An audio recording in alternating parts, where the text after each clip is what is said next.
What's up, everybody, and welcome back to Soccerwise. David Goss, Tommy Scoops here for another big show with all of you in what has been a very fun week so far of coverage here. Fun, maybe not the right word to use for the start of the last show, in which we talked about how sad the USMNT is. But today is opening day in baseball. We are not a baseball show, but Tom's got his local bar, his baseball jersey on. He's got his mini bat. I've got my New York Mets Florida hat, so show that I am the worst case scenario, which is a New Yorker in Florida. And we are hyped about that. We are ready to roll into what is going to be a fun episode. Tom, we're going to dig into the mailbag. Give the people what they've been yearning for in the Discord for so long. Yeah, man. I'm always excited. I love a mailbag episode. There was so many times it felt like during the off season where we never got to it because there was just nonstop news and no room for it. So today we were looking at each other and was like, you know what, today's a mailbag day. Mailbag day. You had a conversation you got into. Those are good cuts. Just, you know. Thank you.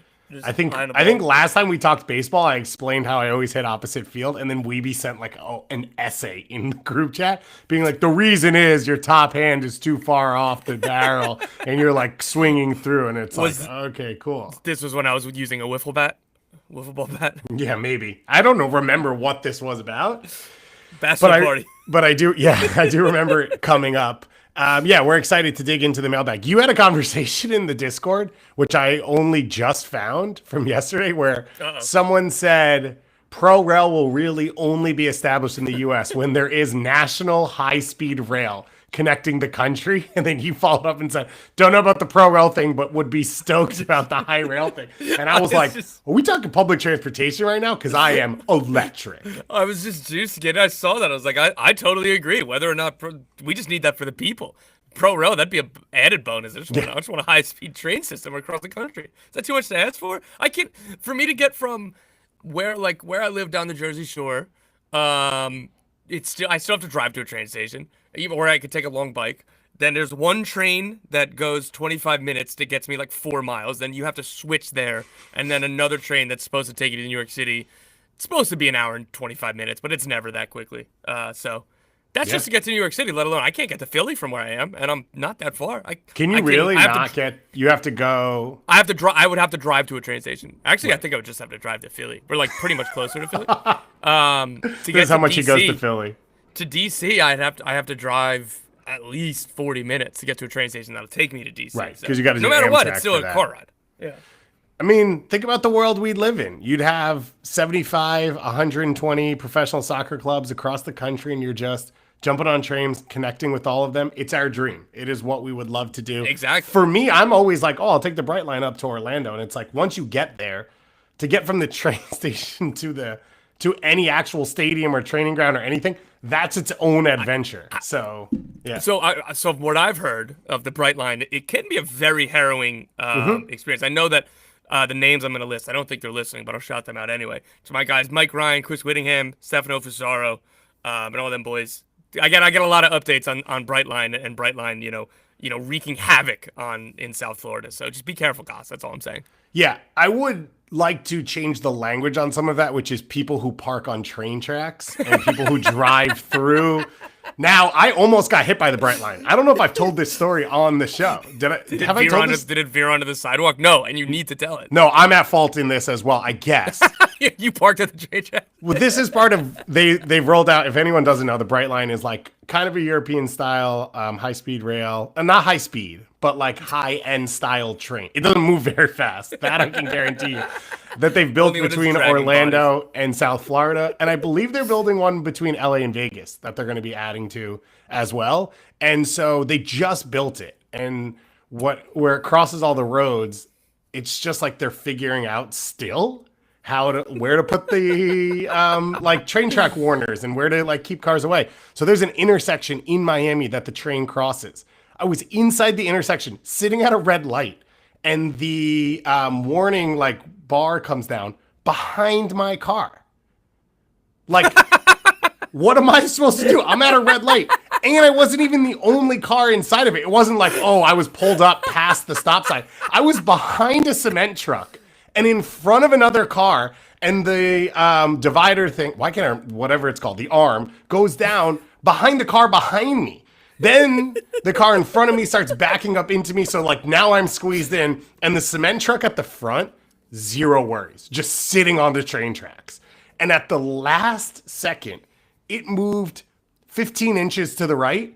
And I swear the guy driving the car and the conductor of the train could have high-fived how close they were. And the dude running the cement truck did not care.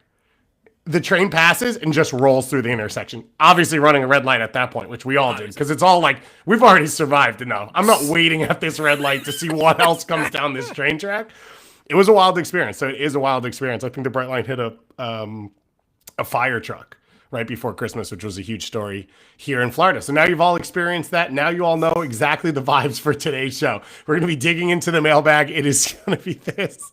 You look like Raleigh Fingers or something right now with the mustache. It's like an old school Dodgers jersey kind of looking thing, like Brooklyn Dodgers. Yeah, and the mini bat just makes it even better. I look like I'm the dude that's in the bullpen that they just cut to, like sitting near the closer. Yeah. It's like, oh, it might bring, and then I'm just like the third. Yeah. If we're winning by 3 runs, I'm not getting off the bench. But if we're down by 7, I'm coming in to eat up a couple innings.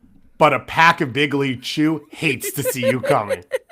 Hates to see you coming. You will terrorize that pack if you get the opportunity.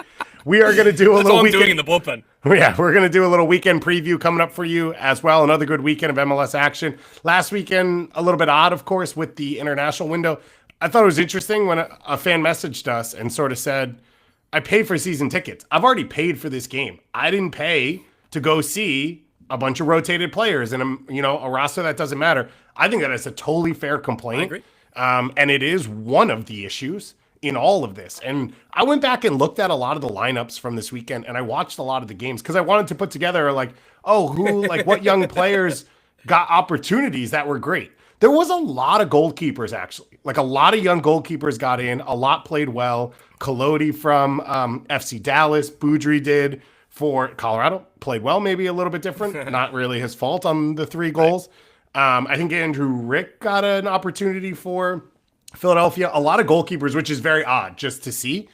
There was not as many young players that I think got the opportunities on the field as I would have expected on a weekend like this. I think part of that is the youth national team. I was going to say. Yeah, it's like that's a crazy part on top of all of this. Is like if you wanted to explain all of this out and be like, yeah, well, we want to give more opportunities, right? We've created MLS Next Pro. We want to give these players opportunities. They just didn't get them because they were also not around the teams.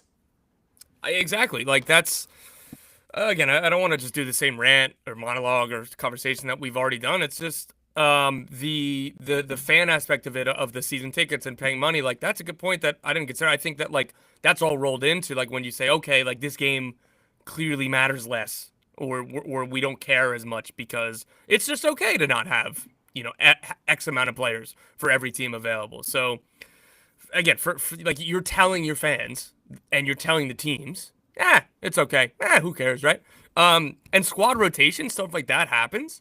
And like that's not what this person is complaining about. This is like right. You guys knew that several of these teams, more so than some others, are going to be severely hamstrung. And here's pay the same rate and come to this game anyway. And you need to be, hey, fan, you don't get an international break. I don't want to see your B team in the stands. I want you to create the noise anyway. So it just sucks all around, really. And I think on squad rotation, I think most fans would say like, oh, if we're winning and going deep in CONCACAF Champions Cup and US Open Cups and whatever, and they rotate on the weekends, I think most fans would probably take that and be like, oh, this is a fun reason. This is positive. That's not what's happening there. But I also might be wrong on that as well. Let's start into the mailbag. Let's start with an interesting one from Grey Ghost who says, does MLS have a mechanism at all for dealing with problematic owners? Something really should be done about CF Montreal's Joey Saputo destroying MLS gains in Canada. In fact, looking at Toronto as well with this, what can MLS do to improve its presence in Canada? It also says, should it even attempt to, which I wasn't even going to add because it's, to me, an obvious yes of like, look at the soccer culture right now in Canada. Look at the soccer culture historically. Christine Sinclair, the greatest goal scorer in international history. Yeah. I think it's a really fun element of Major League Soccer to have these markets that have their own style and history and all of that.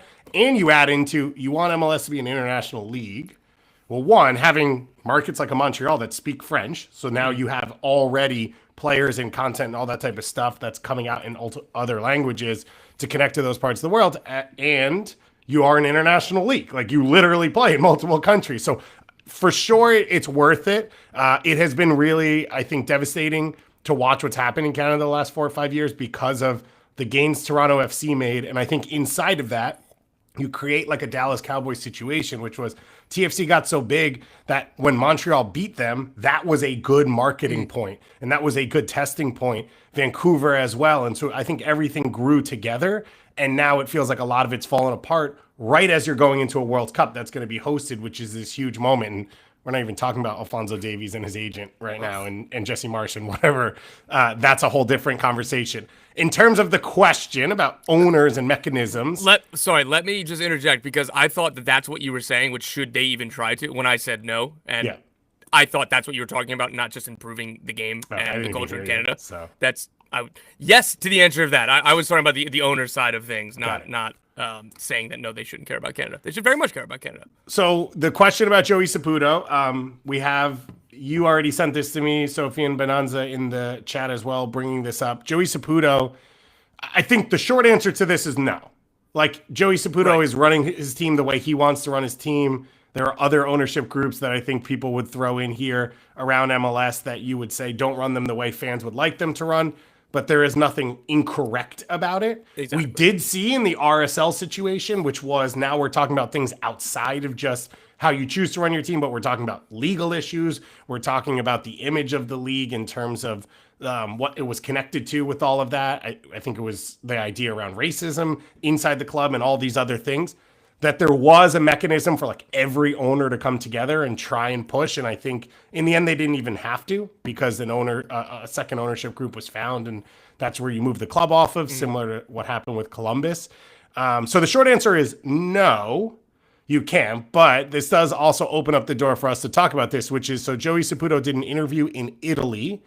He did it in, I think, French. Maybe he did it in Italian. I didn't actually consider that. I just put it into Google Translate, and it worked. Assume Italian.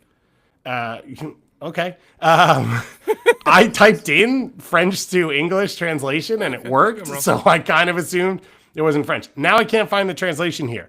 I can't find where I put it. Oh, here it is. So Joey Saputo, in talking about CF Montreal, he said that he believes he made the mistake that in leaving the CF Montreal presidency, he felt that he was too passionate about Montreal, and so he left the presidency because he was heavily criticized.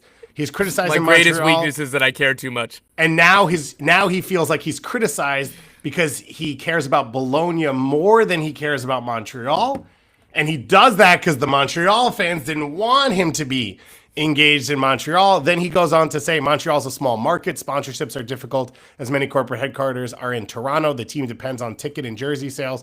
Their tickets are the cheapest in the league. Their only way to sell tickets in the market. And he could spend a lot of money on players, yes, but at some point you get tired of it and stop. So the philosophy must be to develop players and sell them. Fans must be patient. He also, I skipped over this one line he had where he's talked about between the two clubs, people want to work for and are passionate about Bologna, and CF Montreal, that used to be the case, but that's no longer the case. We're all trying to find the guy who did this. Like, what? Oh, Who's at fault here? Let me start with this. I appreciate that he came out and spoke. He took an interview. I want that to be congratulated, because most of the time, owners there is no obligation for an owner to go speak. So I appreciate that he did this and took some questions. And while I disagree with almost everything he said, I appreciate that he said it. And I want to start with that, because transparency is good, answering questions is good, even if you disagree. I don't. Was this run through people for how should I present this case?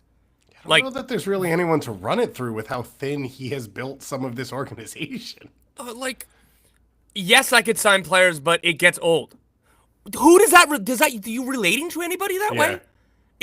The argument would be it's not financially viable. We need to be a sustainable business, and you just say that works out. And again, there's truth to that. But just I got tired of it. I don't think that's a great answer. Like my what are my biggest weaknesses? Well, I care too much, I work too hard, and I'm too determined. Like, what do you? It sounds Yeah. like somebody trying to get an internship, like at Yeah. 18, 19 years old. Like, I don't understand. And like, again, at least for you and I, again, I don't know what the fan sentiment is. The fans deserve more. I don't know. I don't think that they're being unreasonable in any way. But I'll just say for us, what we were talking about was, can you just sign somebody like Mikhail Ura, and once every couple years? Can you just sign somebody like, again, I don't know, a $3 to $5 million transfer fee for a DP, or sign Or a few more reinvest adults? what you got for Ismail Kone and George Mihailovic. I think, like, if you want to say we want to develop players because, big names don't want to come here, which is also hard to say for a club that had Nacho Piatti and like got Jamaili to come in the door and like Drogba had and again Thierry Henry to coach them. for sure, like so has had success in that side and has success not in the Insigne way of like we're gonna blow you out of the water with money, so you have to come here, and then it's not sustainable. But then you come off that, you do create what he just said, but then you didn't reinvest to build the club after that. It felt like after they sold all these, so they sold out the building a ton, right? A year and a half, at least a year where it was like, it was the hot ticket in town. Nancy built this team. They were a winner. They went into the second round of the playoffs, all these other things. So you sold it out. Then you sold the players for pretty good numbers for most of them. Yeah, You great basically spent nothing to acquire them, right? Georgie was an inside MLS move. Ismail Kone was a signing. Kamal Miller was like 500,000 allocation money. Yeah. Alistair Johnson as well. So it wasn't like, yeah. oh, well, we have to recoup all the money we outlaid to bring these pieces in. And then the team fell off a cliff after that because you didn't replace any of those pieces well, and you didn't understand the soccer side of things. I think that's the part that's a little bit scary with this is like, okay, so when he was involved, he's helping bring in Hernan Losada post Nancy, where they play like not understanding the soccer thing that's happening there and what they've built. But then when he's away, the team can't invest because he doesn't care. And it clearly the budget that's laid out there is dependent on how interested he is and passionate about it. I can understand a little bit the sponsorship conversation because you're operating in a league where you are Canadian dollars against US dollars. It's a tough conversion rate. Mm-hmm. You are the smaller market in your country. But like, there are billionaires in Montreal. There is some money. If you run a good organization that people want to be associated to, it is amazing the things happen where people then want and come to be associated with you because you are something that is cool or up and coming or people are passionate about it. Montreal has a history. The Montreal Impact have a history in that city and they have a legacy. It is not some of these other MLS clubs that are already started battling uphill. Like they have a lot already in place and they've done nothing to take advantage of it. And yeah, people in Bologna might like you more, but I don't know that that's really how this works. I don't, and then like again, like the hurdles that they have, they're all true. Particularly, we don't talk enough about, and this is more towards Montreal and Vancouver, just because Toronto has the ownership group it has and everything that they're in with sports. Like, I'm speaking to people at Vancouver, and they're like, you get paid in American dollars as an MLS player, even if you're playing in Vancouver, Montreal, Toronto, and like you get killed on that conversion rate for the clubs. So I understand these hurdles, and it makes it difficult. But once again, you and I aren't asking them to be Inter Miami 2.0. We're not even asking them to be Orlando City. Like, that's like, I think that's a more sustainable model too. Like, their wage bill isn't the highest, but they routinely spend money on transfers. And they spent big to get Facundo Torres. They sold him for big, and then they immediately turned around and reinvested back in the team. So I think they got something like 16 million or 18 million for those three transfers of George Mihailovic, Ismail Kone, and Alistair Johnson. You know, it would have been cool for a few million of those dollars to go back to the team. Like FC Dallas, nobody confuses them with a big spending team. They spent a lot of money on Peter Musa. They spent a lot of money on Alan Velasco. They spent a lot of money to get Lucho Acosta in the door, like in terms of contracted fee. Why can't it be that? That's a sustainable business model. Why can't it be that? Yeah. The left the presidency because he was heavily criticized for being too involved. Like, it seems pretty clear from the outside that Wilfred Nancy left because of Joey Saputo's involvement. That was widely reported, yeah.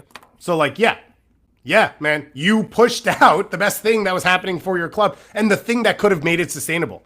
All the things you just said that you want, Wilfred Nancy was the key to a lot of that. It basically fell into your lap and you weren't able to secure the bag and keep it organized. And so fans are right for that. Also, you want to be the face of something, you want to name something after yourself, literally the stadium's named after him, then when you are bad, fans are going to be mad about it. Like, just accept that. I'm wearing all my Mets gear and talking about Mets. Like, Uncle Steve gets the heat and he's yelling at fans sometimes too. And yeah, you got to like 2 fingers out Paulie style. So a lot of this I think is frustrating to read. I think it's scary for fans in that it shows a lack of understanding for the things that it feels like there's a lack of understanding out there about. And we've gotten a few messages of like, what should the next coach be? Should it be experienced MLS person? There are not a lot of head coaching jobs. So there's, everyone will get involved in most interviews, but there are reasons that some teams don't get the high level options. Because if you have any stability, and let's just take the obvious one. If you're Gio Savarese, we have talked about him a lot on the show with his background, his resume, his experience. Are you really going to move your life to go be involved in this thing that has shown to be volatile? And you will not have the support that you will have at other groups. And so when Montreal is deciding who their next coach is, they can only decide from the options that are available to them. And they are not the same options that are available to every other MLS team because of their recent history or their long history, whichever one you want to choose. And so they're going to be picking from a different pool than probably what most other clubs will have, because I don't think anyone will jump at this job. Yeah, and like we're not that far removed. Like Remy Gard was a sizable hire for them and like when they dismissed him, I thought it was cool. I believe it was Saputo. If not, it was whoever the club president was at the time was saying like, look, we like what Remy has done to this club, how he's helped transform us. Like it's going to be felt. This is a sad day that it makes sense for all. Like they handled that well.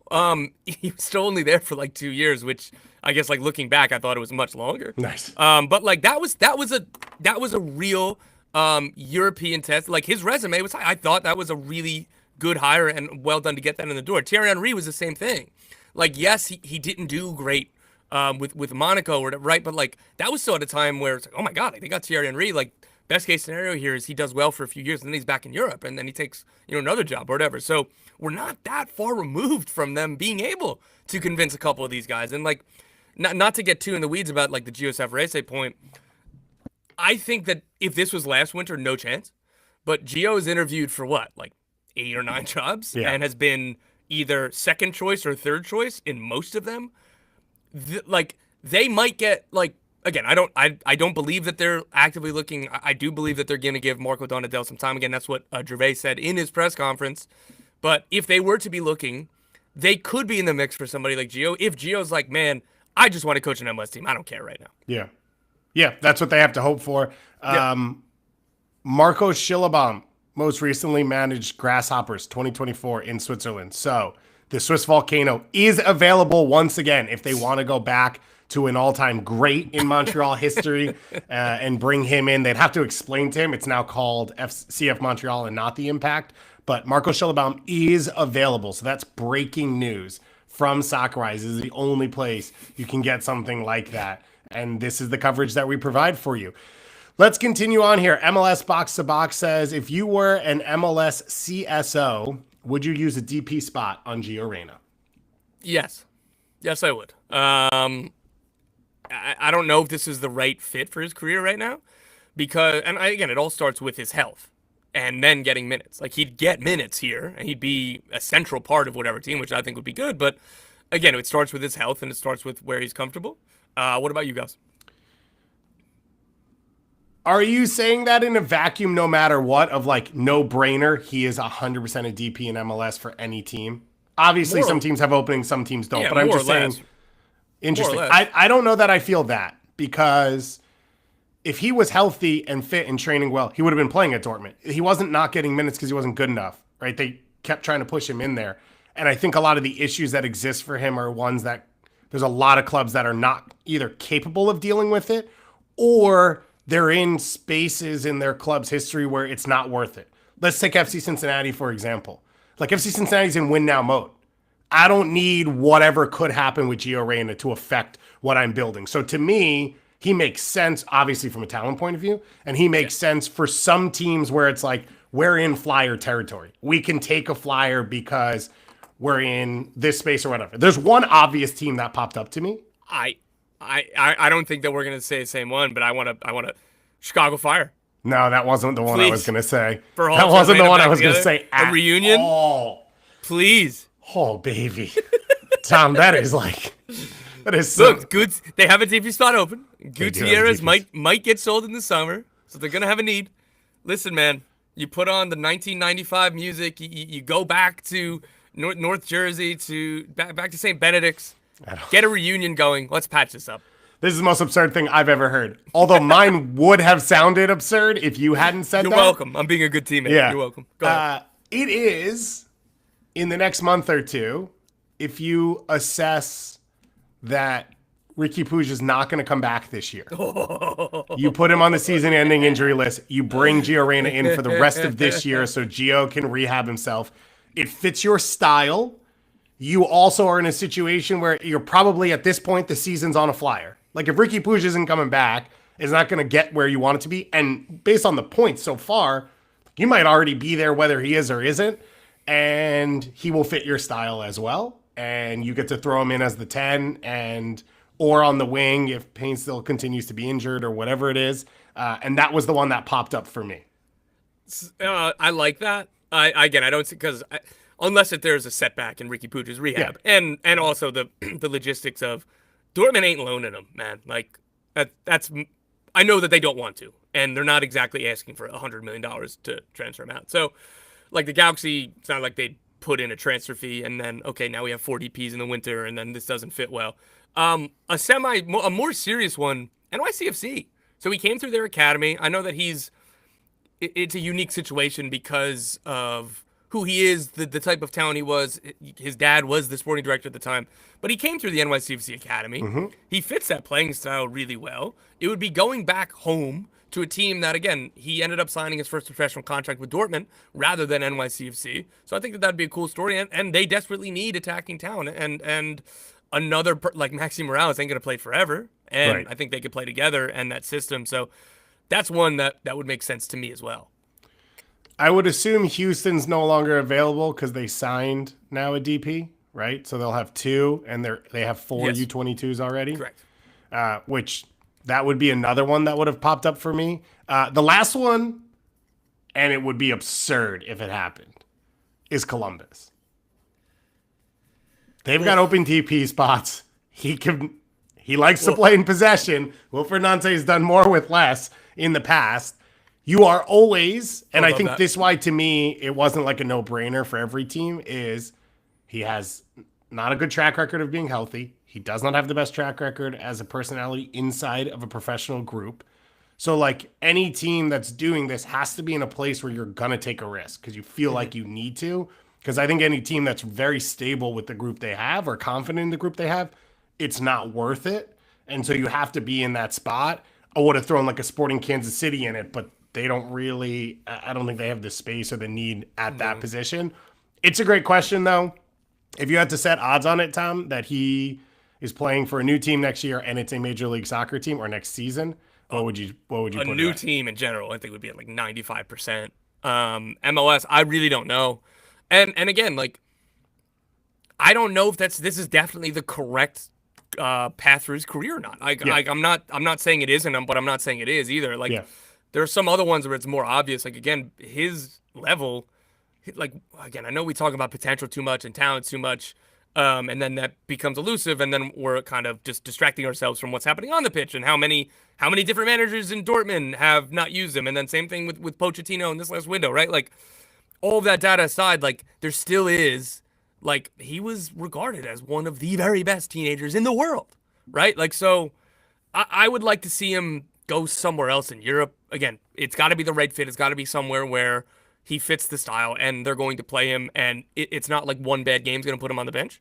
I would rather that, but like I don't think going to MLS would be a bad thing for his career. It's just I think that there's going to be teams in around Europe, France, Spain, Italy, that should be trying and will be trying. And I think that push comes to shove, those would probably make more sense than NYCFC or something, right? He's going to be playing for AEK Athens. I'm just throwing it out there. Or with Matias Almeida, I don't think he fits that style. yeah. Right. Or RS Thessaloniki. We had someone in the chat who says, would Reyna, Just wanted to quote, say care Thessaloniki. wherever he goes in MLS? I love saying it. Would he buy into playing in MLS? It's a great question. I don't know. Probably not. And there's a really good chance not. But with him, it's like the same chance either way. He may not buy into playing anywhere he plays. Like Mauricio Pochettino said he's not fit. When he's not unhealthy, he just has not trained at the level and pushed himself to be fit and physically capable of it. He got pushed out of the national team already at a World Cup because he was not training at the level he had to. So that's a question that you can't answer, which is why, again, it is a risk. But it's interesting. There was obviously that huge convo, which I think was part of where you started this, of Greg Berhalter, national team players coming back for a World Cup. There are not a lot that are super obvious in which they could be a DP level MLS player and need a new club. Most are playing with their club teams. The problem right now is they're not performing with the national team. He now pops up as the one, which doesn't really make sense connected to that club. The next question here, I don't fully understand, and I don't even know how we'll answer it, and I don't even know if we will. Nick17 says, USMNT question, hypothetically, let's say dual nationals could be traded MLB or NFL style. How many dual nationals would you trade back to their nations that they're eligible for in order to get Jonathan David on the USMNT? For example, would you offer Des back to the Netherlands, Reyna back to England, etc.? And how many? I think my answer is a lot of them. This is an insane question to ask, so I had to... What does Canada get? I would have to respect and put it on there. That's a really good question. Greenland? I think where I net out is, Jonathan David would be cool on the U.S. That's what yeah. Poor Serginho Dest has just been injured for a season, and it's like, what? I'm getting traded from my country? No, it'd be awesome to have Jonathan David. He's incredible. Again, born in New York. Gus, I feel like we haven't trudged up this debate in a while. He wasn't really involved with the U.S. youth national teams, was he? I'm fuzzy on these details. No, I don't think he was. He kind of came from outside the system. He wasn't even, I think, really Canadian national team. He never played in a pro setup. He played in his local club in Ottawa, and then his coach helped him get to Europe. So he wasn't really youth national team, I think, that heavy. And it kind of always seemed like he was going to play for Canada. And so that was kind of where I was going. It's this is good in the rear view. And it's kind of like with Gio Reyna in England. That was never a thing. He was always going to play for the United States. Dest or Musa or Pepe or Balogun. Those were ones where multiple countries were trying it. And not that England and some others weren't trying necessarily for Gio Reyna. It's just that wasn't a thing. That wasn't a dual national panic at all. And again, to my remembrance, we just were like, oh wait, Jonathan David was born in the United States. He's eligible. Why isn't he playing for the United States? Right? It wasn't ever really a thing.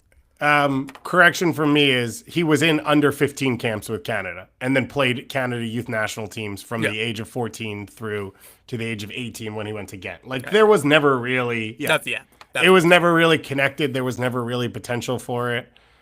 We could trade them Teal Bunbury back if Canada wanted to do that. That would be an option as well. I think we danced around this well enough without getting in trouble. Yeah, we're just starting to push people in and out of countries. Yeah, I think that would never be a good one. St. Louis Unicorn says, question for the mailbag. Has Berkey proven himself worthy of his DP contract? If he has, could more teams spend a designated player spot on an elite goalkeeper? Of course, that's Roman Berkey as the DP goalkeeper for St. Louis City SC. 2.5 years now. He was hurt this weekend, so unavailable. Their shutout streak was broken after being on the verge of setting a record for shutout streaks to start a season. Obviously, first year, he was goalkeeper of the year. They were the top team in the Western Conference as an expansion team. Last year, a step down from a club point of view. And then this year, looking to bounce back. And they've done so far on the strength of the back line. Where do you net out as is he been worth it? And if it maybe changes the thinking for other teams? So I'm going to take the easier path first and talk about what's already happened. He has been a DP level contributor to St. Louis City in 2 years and change at this club. He is the biggest reason on the field why they finished top of the Western Conference. He, like, again, they had lucky finishing variance as well, but how far he outperformed expected goals minus goals, post shot on target versus, goals, whatever, right? All of those metrics, it's like, again, Georgi Petrovic, Matt Turner are like the gold standards in that, since that's been tracked like since the late 2010s. Berkey was like, I didn't know if we were ever going to see a couple players like that, and I believe Berkey wasn't super far off. So yes, he's been a DP level player in his MLS history. He's 34 right now. He doesn't turn, this is his 34th season. Like, he turns 35 in November. And at that point, he'll be 35, turning 36 the following November after the next season. So this is his age 34 season. I'm kidding. Next year is his age 35 season. So what I'm saying is I think a max TAM deal is fair at this stage. Like, yeah. Both things I think are true here, where he has been a DP level contributor, right. But this next contract, I don't know how, and I think it's made a lot of sense for St. Louis up to this point. I don't know how you pay, do a 3-year DP deal for 35, 36, 37 years. And I would hope that he would be, I think the fit's great between player and club. I would hope that would be good for him, because he'd still be the highest paid keeper in the league. And the other side of this is, where is the $3 million offer coming from? Who are you bidding against? Right. But you don't, again, it gets dicey because of how important he is to the team and how great he's been. To, you can't do negotiations where you go just, hey, go find another offer. You can't be that crass. But at the end of the day, I don't think you can give a DP spot in the future. I echo most of what you've said. So 2023, he was number one in that category you talked about, post shot, expected goals versus goals conceded at 9.1. So plus 9.1. Unbelievable. Daniel was number 2 at 7.3, and then it's a pretty big drop off. And then last year he was number 1 as well. Or sorry, number 2, behind Christian Kalina, 7.6. And then this year he's hanging around. I mean, it's obviously early, so you don't really want to dig into those numbers yet. So yeah, his performances have been up there. I think one of the other things with this team is were they going to spend it properly somewhere else? And I say over and over again, goals cost money. And so if you're not going to go big, the middle ground in between on attacking players can be somewhat similar. And I think he's given them a face to the team. I think you see with Ben Lunt in there over the last week, they lose something in and out of possession. Because I do think that's a big part for them, is for a group that's kind of looked for purpose in possession. And Olaf Melberg has talked about that a lot this year, of how poor they've been so far. I did think they had some good segments of play against Philly. Didn't help that Edward Love got a second yellow card for kicking the ball away after the play for no reason and putting them down. But he's been really, really impressive for them all over. I don't think it changes the thinking for most MLS teams, because when you look at the other players around him, they are gettable off DP deals. And so I think if you're an MLS team, you're still, I think there's been a shift to more international goalkeepers for sure, right? When you talk about the list now, it's Christian Kalina, Martin Paz, Danielle. It is not as much, don't even waste an international spot on a goalkeeper position, because I think it feels like there's been a little bit of a gap in American goalkeepers or domestic goalkeepers. There's been a few Canadian ones, Crépeau, Pantomas, Sirois, all of that. But I think right now MLS teams have shifted to that, but it is TAM signings, high level, players on your senior roster as well, not needing to go into that DP spot. So I don't think teams have shifted their thinking on that because of Berkey's performances. And like you said, I think it would be tough to extend him on that deal for many reasons, one of which was when he was signed. And if this were to happen 2 or 3 years ago, having low-end DPs had value because of the way you could work your roster. Now with the 2-4-2 setup, to just make him a DP on the low end in name only actually hurts you, because you lose out on the $2 million in the extra U22 spot that you could use, which for a team that's clearly not going to spend that crazy numbers like St. Louis, that has more value right now than having someone on the end of the DP line, where it used to be that you were actually looking for players like that so you could open up the U22 or the young designated player spending and open up the salary cap space. So it's shifted against him. And like you mentioned, there's probably not a huge deal coming from outside of MLS for him, but he's been really fun to watch. And I think he's one of the cooler pieces of MLS. I had a blast talking to him at Media Marketing. Like, he's a really interesting add to Major League Soccer. On the goalkeeper side, Totias, with Tarbell doing his ACL. I didn't read it at first for that way. Do we expect Houston to sign another keeper? Could it be a potential landing spot for someone like Calendar, or is their focus elsewhere? This was asked right before the DP10 was officially signed. So now they have made that signing. We talked about it last week after you said it. And then like an hour and a half ago, they brought in Pablo Ortiz on loan, a 24-year-old Colombian center back. He spent most of his career in Europe, a bunch of time, I think, with Midtjylland, but is most recently and now on loan from Slovakia. So they've made an ad, I think, in the attempt to replace Mikhail. What do you think about for Houston at the goalkeeper position?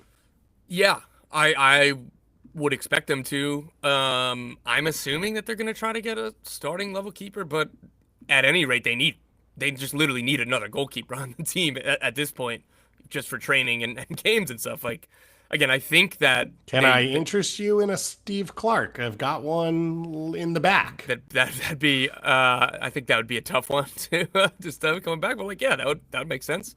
Drake Calendar's a name that's thrown out there. Like, from what I was told, that Drake Calendar is still expected to, or like as far as they understand, to be the starting keeper once he's 100% fit. But I don't know. Ustari hasn't been terrible, and Ustari is close with Lionel Messi.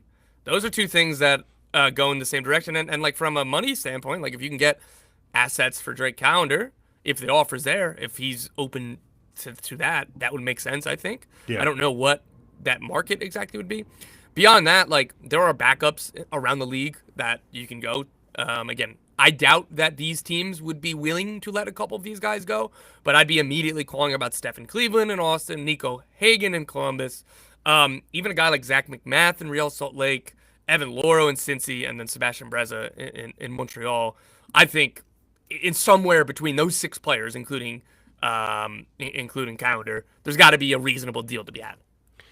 One of the interesting ones, and I don't know what the thinking is inside the club around this, but Josh Cohen was brought in to be like a senior player, and Brad Guzan has held that spot. Cohen's in the last year of his deal with an option for next year. Doesn't make a ton of money, and I think if you're Atlanta, you'd be a little worried about Brad Guzan at his age and injuries and whatnot. But Josh Cohen came out of a Champions League team to start. And I do wonder if there's maybe a little bit of an opening there. I think all the names you mentioned are ones that make sense. Stephen Cleveland probably makes the most sense because he's been in training with Austin. And when we've seen him on the field at a senior level, he's been very good. Yeah. He did in Seattle, I thought he was going to be the next Drake Calendar.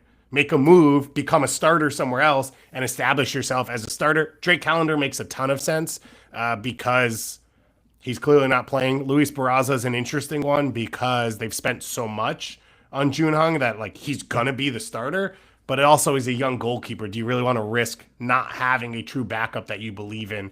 Having their Barraza would have been one in the off season that you probably would have tried to make a move and go get. So it is odd, I think, right now, in that normally there's like a very clear backup that could be a starter around MLS that we're all talking about over and over again, and you're sort of waiting for them to find their spot. I don't think there is one right now. I think it's Cleveland. But he had that chance, and he went to a club where he was going to be a backup. So I don't know that anyone else in the league perceives him that way, which could be the opportunity for Houston to make the move. Yeah, well, I think going back to opportunity, that's the thing. It's funny, like I talk to sources across the league or agents or whatever, and be like, just talking about the game and being like, oh, like who might be interested in a goalie? And I'm like, honestly, nobody. Like most teams are set. So I think that had more to do with availability of opportunity than like, we don't think that he's quite a starting keeper. Like again, these are easier ones to say. Like Matt Freese was one that was obvious for a few years of like, that dude's going to be a starting level goalkeeper. He probably is right now. He just needs the opportunity. Then he gets traded to NYCFC. Took him almost a full season before Nick Cushing let him start, and he was one of the best goalies in the league last year. And then Brad Stuver, who, when he left NYCFC to go to Austin, one of the best goalkeepers in the league. So I think that, like, I'm not against like spending more money. And again, like, even going back to the Roman Berkey conversation, like that's been a phenomenal signing. Yeah. But like I think when in doubt, I just identify whoever I think are the best 3 to 4 backup goalkeepers in MLS and just try to go get them because that's been such a fruitful avenue of roster building in this league's history, and even as the league has continued to evolve into new tiers. The other one that I would say, if you're not sure that you want to go out and spend whatever, I think JT Marcinkowski, he's third. He showed when he was healthy with San Jose that he could be an MLS starting goalkeeper, and LA Galaxy are desperate for allocation money. So if you can give them a little bit, it probably ends up being cheaper than a backup goalkeeper. Either way, I would be surprised if Houston doesn't add anything, as you said. And then bringing in Pablo Ortiz makes sense for this team. Mikael was like the big loss, one of the big losses, but it was so late in the window that they weren't really able to plan around it. As I have said, I really like what I've seen from Awudesu, so I like him as an ad. But I think there was another injury this weekend, and Steris either came in or out in the 25th minute, something like that. And so you could see wanting to have a little bit of depth. You get a player here on loan, so you get to see it for a little bit as well before you decide to make the transfer. So it makes a lot of sense for this Houston team. Strange Luck says, question, what year will be the first MLS versus USL All-Star game? Never. Literally never. Unless if there's a merger. And even at that, then you'd merge and it would cease to be MLS versus USL. That's all I got. I agree with you. Can you I hear do the think and lawnmower in the yard? I didn't know that was lawn mowing season. Can you hear it? Yeah, well, I just heard it because you said it. Close the window. You just have to get all the grass underneath the snow. That's like a key to keeping the lawn looking good.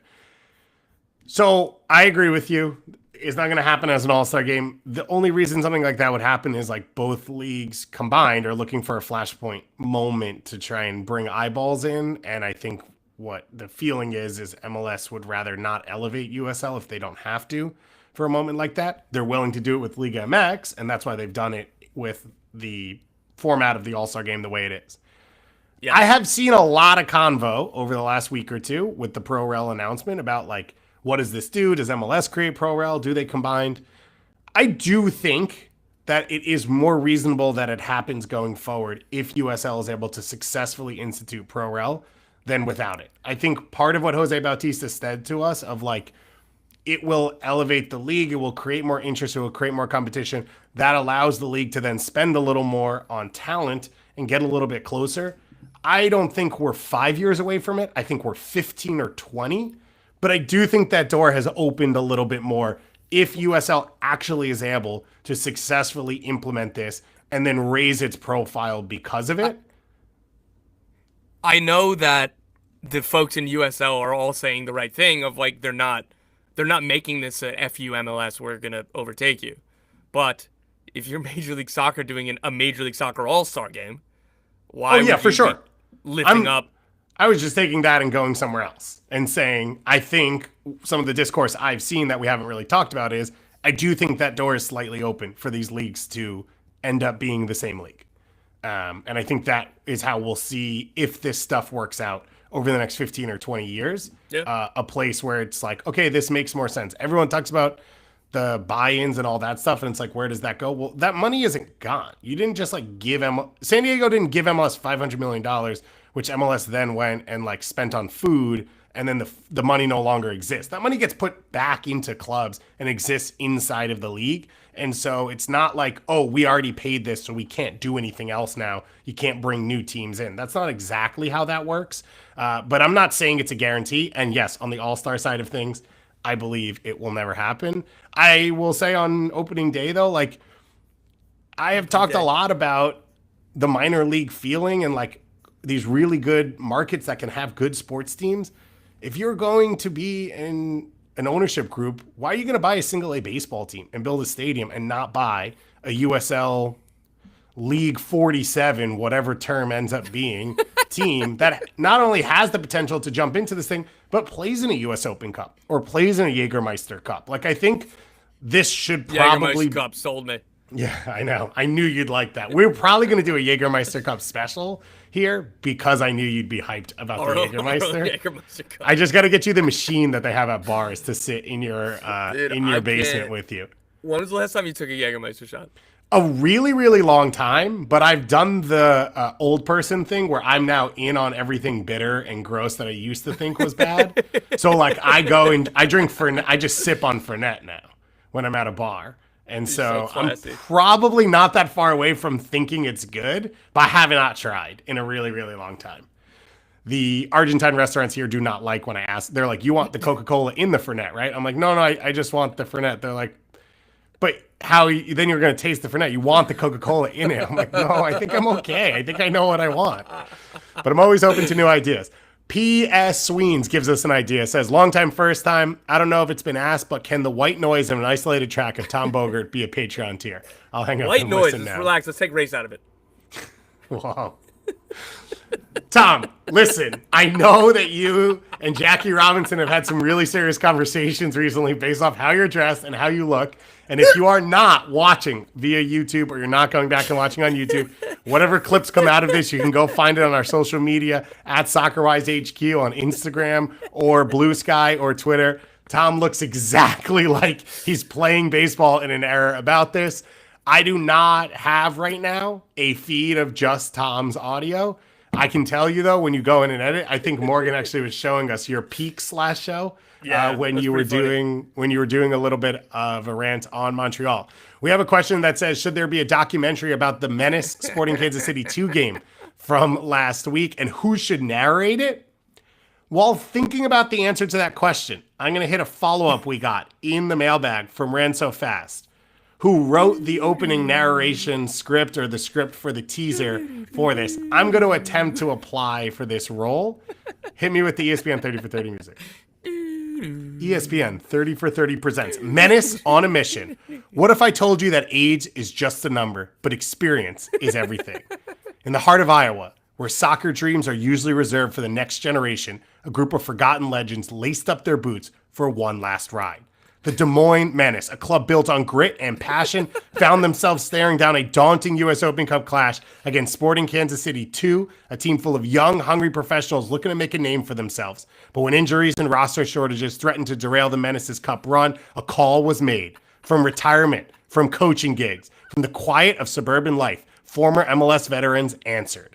There wasn't just old pros looking for a kickabout. They were battle-tested warriors who had seen it all, and on a cold Midwestern night, they defied time, defied the odds, and delivered a stunning 2-1 victory that sent shockwaves through American soccer. This is the story of the Menace's miracle, of redemption, resilience, and the beautiful game reminding us that sometimes experience beats youth.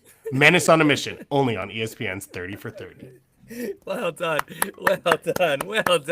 Excellently written by Ran So Fast. Excellently narrated by voice actor David Goss. Ran So Fast. This feels a little AI-ish, ChatGPT-ish, so I would like to see the receipts on writing this, but it is beautifully done. I believe in you, Ran So Fast. I am very excited about this 30 for 30 to happen. Otherwise, it has to be Gerard Butler because he played the goalie in that movie about the 1950 World Cup team 20 years ago, even though he's Irish? Is he Irish? I think he might be Irish. I have a pretty strong history of watching every Gerard Butler movie that's ever been made, including one day where I watched like 3 of them in a row, and they were all 3 the exact same movie, and I was like, this guy's really got the formula. So help me God, if you're about to do any slandering of Den of Thieves or Den of Thieves 2 Pantera, I'm going to leave this Zoom. Den of Thieves 2 and Den of Thieves Elite movies. I'm not even slandering. What I'm saying is, as I came through the experience of watching White House Down, and then watch London Down, and follow that up by watching Geostorms, which is one of the greatest movies of all time. I was like, this Gerard Butler guy has a plan. He's got a situation. He knows how to handle a situation. So he would probably be the next pick after that. I don't know who else I would pick to narrate one of these things. Last question in the mailbag, unless you had a name you need to throw in. Desperate. No, I'm just thinking about Gerard Butler as Big Nick reading this and acting this out, eating a donut in the hot zone of a crime scene. And now I need that. I can't think about anything else. Last question is I Spit Hot Fire, who said, did Eric Williamson really lose out on a starting spot to Brant Bronico? Levi followed up here with, and I believe Levi's emoji or icon in our Discord is Sir Minty, he was terrible in game one. Bronico has been a workhorse all season. To be fair, this happens every season. They try to replace him, and Brant outdoes them. He's like the Weston McKinney of Charlotte FC, which I thought was a great line. I one time did a sit-down interview with Jonathan Osorio where I read off every season the name of the European player that had brought in to replace him, that he had then re-emerged over, like Benoit Cheroux and all these other. And I said, what do those names mean to you? And he goes, great friends. And I was like, oh, nice, man. I'm glad it went well for you. That's good. Brant Bronico in a similar situation, scored the goal this weekend, ripped the jersey off first half. Sick. Just pure vibes. I do want to see Eric Williamson get back on the field. I think he will. I think saying he was terrible game one is tough because they were bad game one. And I think he still has something to bring. But right now, the way that team's set up, Bronico's job is to set the table for Westwood and then all the attacking pieces in front, where Williamson is going to create a little bit more, and that probably comes up as the season goes along and they figure out where Pep Biel fully starts and sort of what that front four looks like. Yeah, I think I would just move off of the premise. Like, I don't think that Williamson was brought in to be a definite starter or even be ahead of Brant Bronico. Because like Levi said, like it's like the Weston McKinney of Charlotte FC. Like, I think this was more so like the first year where it was like, oh, like one, like coach is the same. Dean Smith clearly values him, like the other coaches did too. But this was the first where I was like, all right, like he's a starter. Like Williamson is coming in to be rotation. That's how I looked at it coming into the season, at least. And like you said, the fit as well and the profile, Brant Bronico makes more sense in this midfield. So I think that Williamson was a good addition. We both like him a lot as a player. But I wasn't under any illusions that he was going to come in and immediately be starting every single game. Like, I think that's Bronico. He was also brought in because it was a really good deal to make. It was like $100,000 allocation money because he was available. And at a time before Zaha was brought in, where, again, Eric Williamson gives you a little bit more spark, a little bit more flair. And so in a situation where that winger deal didn't happen, Williamson's probably in the starting lineup. Biel's playing out wide, and like that's your attacking front four because he has the quality to affect the game in the attack. Then once you get Zaha in, it changes the role of your central midfielders, and Bronico's still available for that. But it's also a long season, and so I'd expect for him to get in there at some point. Let's talk about the weekend coming up. We've got a big week of MLS action. I think I'm excited to see the top squads back out there so we can start to make some ideas about what teams look like. New England, who were on a bye last week, they come back in must-win territory again at home, looking to score a goal, this time against the New York Red Bulls. At the same time, to start off on Saturday at 2:30, Toronto and Vancouver face off. There is a sign that was put up over the highway going into Liberty Village of MLSE, and it stands for something about failure. I can't remember. Make losing seem easy. There you go. Was the banner. So Toronto looking to turn the perception upset around. About the Argonauts? How are the Argonauts doing? Was that what it was referenced to? I don't know. I haven't checked the Argonauts standings recently. Maybe they're going to look to sign Russell Wilson or one of those quarterbacks that's available.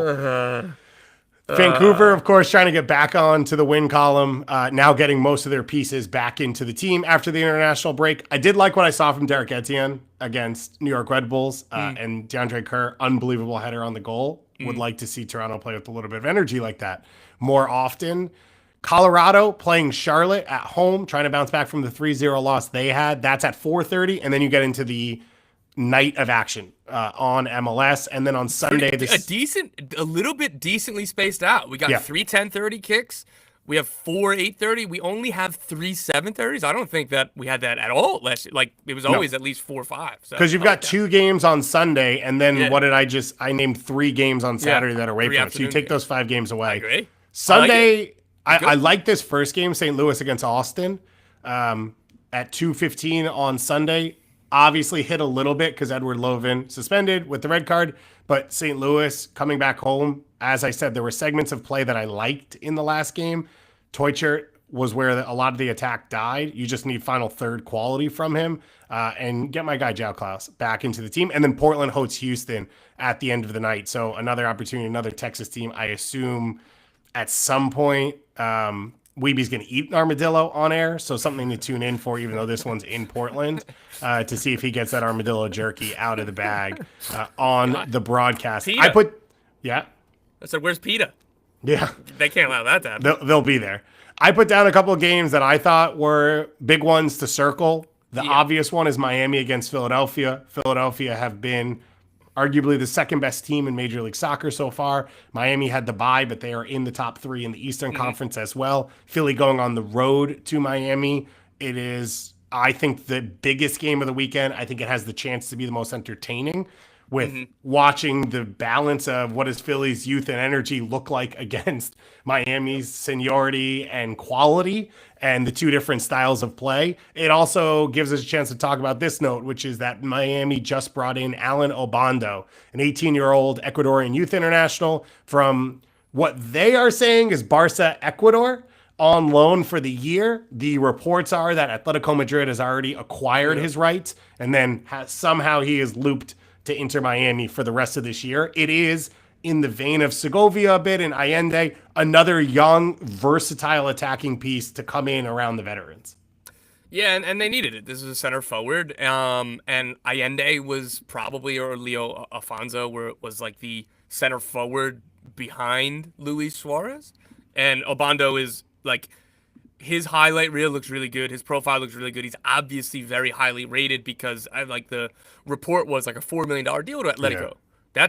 That's big. That's a big deal. So I'm very excited to see him kind of take his first steps. And this team has been really good at identifying, bringing in, and either developing or giving a platform for young players to shine. So they deserve the benefit of the doubt in that regard. And that's something that I think it's talked about plenty, but obviously we're going to focus on Messi and Busquets and Alba and Suarez, but right alongside that is how great that they've been in development and identification of young players, particularly from South America. So my hopes are high for Alan Obando.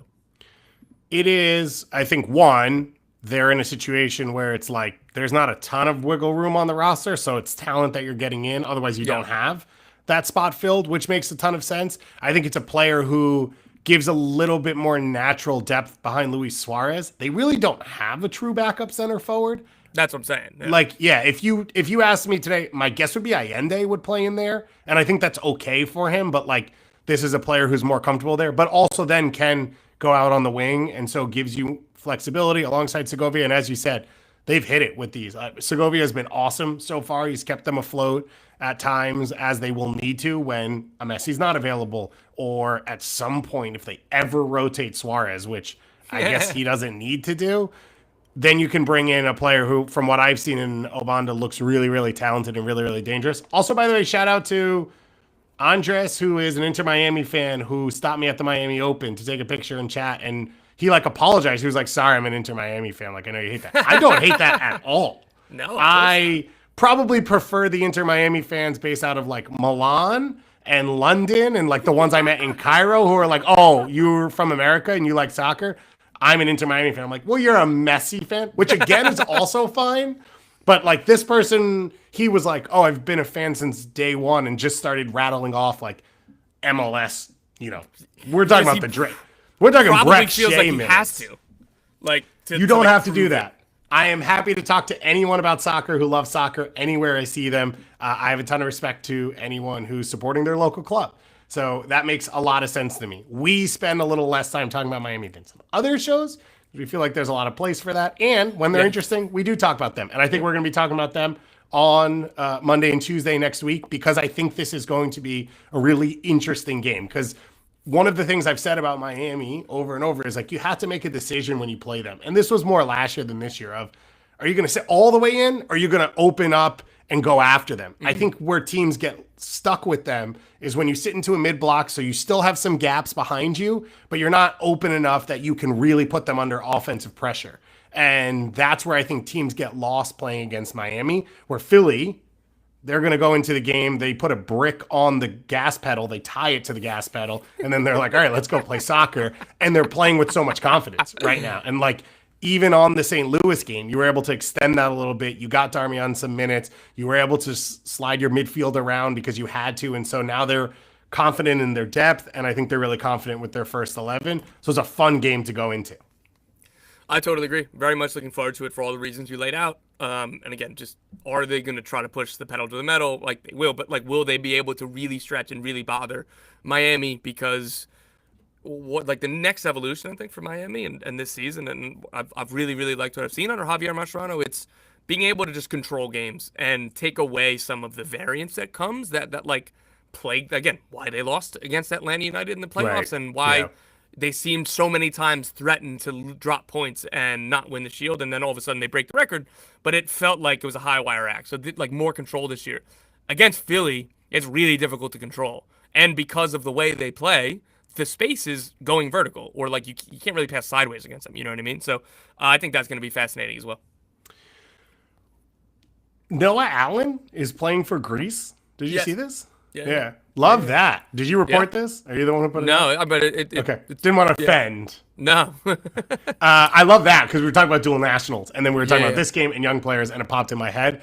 I love the Ian Frey, Noah Allen center back pairing. That's like probably one of my favorite things in MLS. The next game I had down here, and feel free to jump in with other games if you want to, Nashville against FC Cincinnati. Nashville have had a really good run of form. They obviously went and beat Philly. They have played, I think most would argue, some of the weaker teams at home in this run. They beat Portland at home. They drew New England on the opening weekend, and then they smashed a Montreal team that fired their coach and was on a 5-game road trip. But 2.919 XG in that game against Montreal. It took a little while for the final third stuff to be dangerous. There was a lot of possession in the middle third. No Quassam for this game, which I think is a big loss for them. But then Alex Mule pops up with the opening goal, playing off Sam Surridge. There is a lot of, I think, right now, dynamic movement coming out of midfield off of Surridge or Hani Mukhtar or whoever it is. And I'm interested to see it against a back five for this Cincinnati team of like which center back is one available and healthy and part of this team, and then two, who steps in and chases. Where can maybe Nashville find the gaps? Does Surge go out wide and try and fill the space that DeAndre Yedlin's leaving? Because Surge seems really comfortable out wide and likes to face up defenders and try and get to his right foot in those spots rather than only being a finisher that's trying to get on the end of crosses. So I think there's a lot of different options, but I think this is one of those games where it's a really good test for a Nashville team that for them coming out of the last few years, just get the results, get points. It doesn't matter really what it looks like or who it's against. But this is one of those where you could sort of put your name out in the league and say, like, no, we're better than most people expected from us. Exactly. And then on the other side of that, Cincinnati, I'm looking at them. When are we going to see? I wouldn't even necessarily be looking for 100% complete performance because of the injuries you're talking about in defense. But every game, I want to see more from Evander, Denke, and Orjano because my expectations for that attacking trio are absolutely sky high. And what can they do against Nashville? It like we haven't, and they've obviously had Champions League. They've had, Orjano coming, holding out in the contract and a little bit of an injury. Evander, that all took a while because they were waiting on Lucho to leave. Denke, thankfully, he didn't have a concussion in preseason, but like there was a few days he had to take off. So there's just been everything has been putting out fires, which I feel bad for Noonan and the staff because that was their entire 2024 season from day one. Like the injuries, the Bupenza situation, everything about Bupenza. To be fair, the summer transfer window, the entire season was scrambling to put out a fire, and it seems like they've kind of already had to do that this season. When like my basis of picking them for the Shield is I'm like they just law of averages. They cannot possibly have that bad of injury luck this year, and I like. In addition to believing heavily in the talent, I really believe in this coaching staff and their ability to work with players, improve players, and be greater than the sum of their parts. And their some of their parts are really high to begin with. So they haven't shown that. Their best performance probably was a 2-0 home win against Toronto. You expect to win that game. You expect to win that game easily. So I'm always excited to be like, all right, is this the week that they put it together? Cincy go at Nashville, home to New England, at DC. So the next 3 games, you would hope to see it over this stretch. Yeah, you probably have to for this team if they want to do the things they want to do. Didn't feel like Evander and Orjano were on the same page in the Atlanta game. No Denke in that game, so it changes the spacing a little bit, but you would like to see in a moment like that, okay, these two are working together, and it felt like Orjano, every time Evander was to his left, would turn and play deeper into the right towards Yedlin. You could understand the comfort there, like they've played together before, they know each other, but Evander started to look frustrated that the game wasn't coming closer to him. And then it has been one of the weirdest things that's happened in Cincinnati is, okay, Sergio Santos they brought in kind of on a flyer, see if he can fill some minutes. He's terrible as a spot starter. And Corey Baird has like forgotten how to play soccer since he got to Cincinnati. Another move where I was like, makes a ton of sense. Yep. You're not looking for him to be a star, but this is your whatever the award was, former rookie of the year who has scored goals at 2 different clubs in Major League Soccer, has played in some really big playoff games. Fits the system perfectly. And gives them nothing as well. Alvis Powell, the own goal in the last game. I think Nick Hagelin went off with the questions about injuries as well. So the back line is taking a beating. And as you said, the attack needs to sort of come to fruition. And a lot of that has to be around Denke and Evander if they're going to be the team they want to be. And then the last one I put on here that I think had to be circled and talked about for this weekend is San Diego against LAFC. We saw San Diego play the Galaxy in the opening weekend. They've been off to an incredible start. They are extremely depleted right now from a roster point of view. That was not international call-ups. That was mainly injuries, although Annabelle Godoy will come back and they'll have some other pieces. And LAFC, I think, is a interesting test where they sit right now, which is when you look at what Austin did to this San Diego team. If you want a team that's going to hit you in transition quickly and they're going to play into the space and they're going to play at high speed and they don't care if they're connecting passes, like that's LAFC to a T. So you've got the Southern California rivalry for the first time between these two teams and at a really dangerous or interesting moment for San Diego. I agree. My one big thing to watch in this game is transitions. And what Austin did against San Diego was, we're going to just sit deep, let you have the ball. If we win it, we're immediately trying to play a through ball between your center backs to Vasquez. And it worked really well. And that was the one concern I had for San Diego coming into the season, that what's it going to look like when they lose the ball? How susceptible will they be in defensive transition moments? Well, LAFC were the best in MLS at that. And that's how they're probably going to play. That is how they're going to play. How are San Diego going to deal with that? What are the tweaks, if any, that Mikey Varas makes? Did the coaching staff look at the tape and say, okay, there was either a structural issue or maybe we shouldn't be playing this pass into a dangerous spot in the middle third? Or is it like, you know what? There was a bad touch on a turnover for the first goal.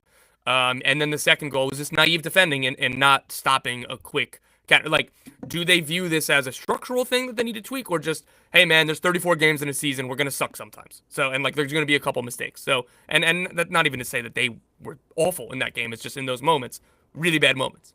So is it a structural thing or was it a one-off thing? And I think we're going to learn much more about that this weekend.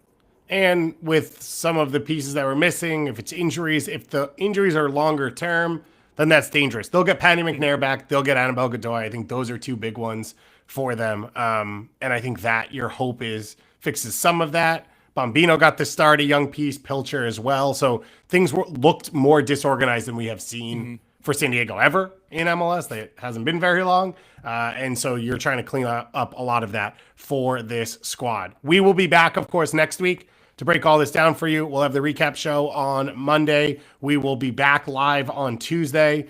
Myself and Jordan Angeli, we broke down the U.S. Women's National Team and Future Camps roster yesterday. We talked Boston Legacy, the new name in NWSL, and we talked about what we saw week 1 as well as the close of the international transfer window. So go listen to that show for all of your NWSL coverage as well. We'll be back live next week there on that side. And I believe U.S. Open Cup is back next week. A ton of really fun matchups coming up. We saw Portland Hearts of Pine. That was one of the fun ones. They're back out on the field. Westchester, I think, is hosting Pancrypian Freedom, one of the local amateur squads. Huh? Easy for you to say. Yeah, and I said it wrong, too, after all of that. So a lot of fun soccer to cover. We appreciate you all of you for being here. If you want to get involved in our Discord, get in our mailbag, sign up to our Patreon. It's in the YouTube page. It's on our podcast, as well as all our socials. And we'll talk to you all again very soon.